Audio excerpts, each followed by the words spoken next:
दोस्तों, क्या आपको पता है कि खेती की पैदावार बढ़ाने वाला ये यूरिया आखिर फैक्ट्री में बनाया कैसे जाता है?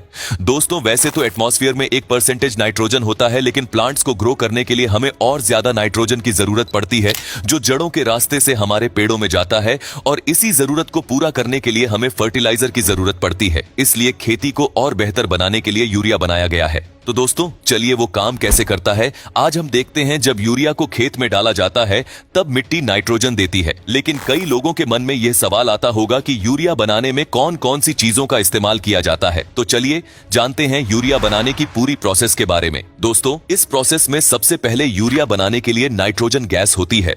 उसे लिक्विड या सॉलिड में कन्वर्ट करने के लिए एक कॉम्प्लेक्स प्रोसेस से गुजरना पड़ता है, जिसके लिए बहुत बड़ी बड़ी फैक्ट्रीज लगाई जाती है। और फैक्ट्रीज में यूरिया बनाने का काम 3 स्टेज में पूरा होता है। तो सबसे पहले स्टेज में लिक्विड यूरिया तैयार किया जाता है। तो जैसा कि हमने आपको बताया कि यूरिया के अंदर नाइट्रोजन गैस होता है और उसे नाइट्रोजन गैस को एटमॉस्फेयर से जमीन के अंदर की नेचुरल गैस से निकाला जाता है। इसके बाद इस नाइट्रोजन गैस को हाइड्रोजन के साथ एक बड़े से सिंथेसाइजर में प्रोसेस कराकर अमोनिया बनाया जाता है। ये जो अमोनिया गैस हमें मिलती है उसको कार्बन डाइऑक्साइड गैस के साथ रिएक्ट करवाया जाता है। इस कार्बन डाइऑक्साइड गैस को भी एक नेचुरल गैस से लिया जा सकता है और अमोनिया और कार्बन डाइऑक्साइड के रिएक्शन से लिक्विड अमोनियम कार्बोनेट और बहुत ज्यादा हीट जनरेट होती है और इस हीट को भी आगे की प्रोसेस के लिए यूज कर लिया जाता है।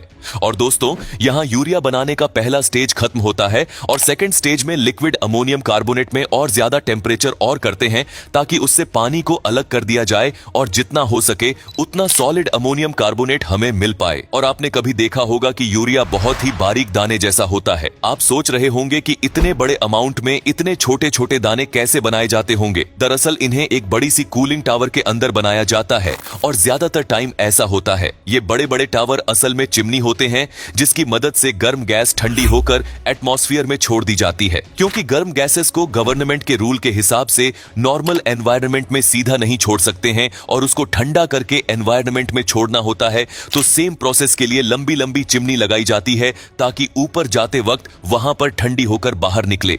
लेकिन यूरिया के केस में कूलिंग टावर का काम उल्टा ही होता है। इसमें ऊपर से अमोनियम कार्बोनेट स्प्रे किया जाता है और नीचे से ठंडी हवाएं पास की जाती है। और जब दोनों आपस में मिलते हैं तो अमोनियम कार्बोनेट क्रिस्टल हो जाता है और उसके छोटे छोटे मोती जैसे बॉल तैयार हो जाते हैं और टावर के नीचे से कलेक्ट कर लिया जाता है। अब एक बड़े से प्लेट की सहायता से इन सारे बॉल्स को इकट्ठा कर लिया जाता है और एक कन्वेयर के ऊपर से पास किया जाता है। इसके बाद इस यूरिया का कमर्शियल यूज ना हो पाए, इसी वजह से उसके ऊपर नीम का स्प्रे किया जाता है।